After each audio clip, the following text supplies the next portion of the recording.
Febrian, dari gagasan untuk jualan pulsa, Anda dalam usia 27 tahun bersama teman-teman sukses, omset miliaran. Nah, kemudian dari sini katanya mulai mengembangkan bisnis lagi ya. Bisnis apa aja itu?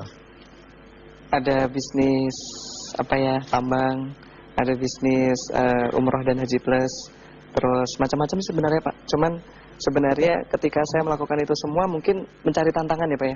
Tahun 2009, tahun 2010 tuh pengen cari tantangan, kesana kesini kesana kesini.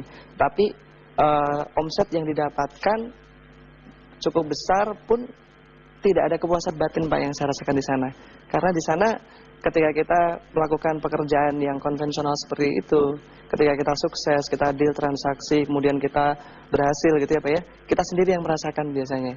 Tapi di yang saya lakukan di bisnis awal, akhirnya tahun 2010 akhir sampai detik ini, saya memutuskan untuk mengabdikan hidup saya di bisnis tersebut. Jadi Bisnis saya masuk apa itu? yang pulsa DBS Pak.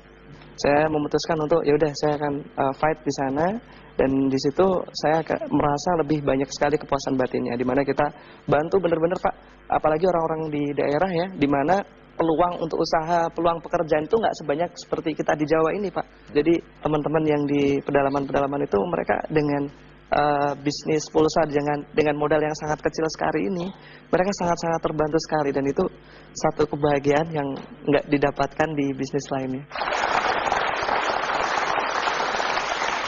Ke depan sendiri Anda akan kembangkan bisnis dengan cara apa atau kemana?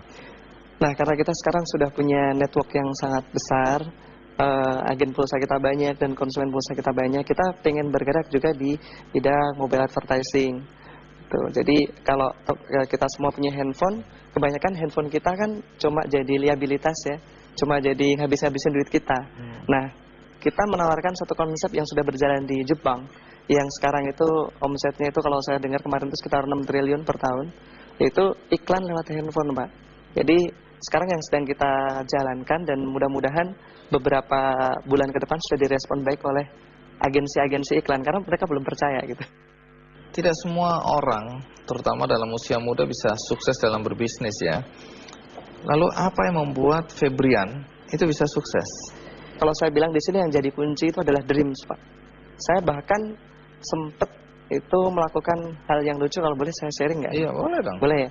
Jadi kalau kata beberapa buku yang saya baca, ada Berpikir dan Berjiwa Besar dan lain sebagainya, itu dia dikatakan bahwa saya kalau kita mau achieve sesuatu, kita harus benar-benar bisa meyakini bahkan sampai merasakan. Nah, waktu itu tahun 2006 ya, saya belum punya apa-apa, motor satu Mio juga nyicil, sampai mencicil.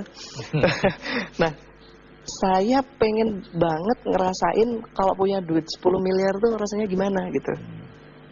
Di dalam rekening, saat itu saya punya satu tabungan, cuma satu-satunya buku ya, dan saldonya di situ cuma 300 atau 600 ribu, saya lupa saat itu, kecil Dan sedikit sekali. Bermimpi satu hari 10M rasanya gimana gitu ya? Akhirnya apa yang saya lakukan, saya tulis di buku tersebut 10.000.000.000 pakai bolpen. Padahal kosong itu ya. Akhirnya kalau di teller, wah diketawain sama tellernya. Ini maksudnya apa ini? Terus? Ya saya bilang ini adik saya ngerjain saya gitu. Padahal mimpi ya. Iya.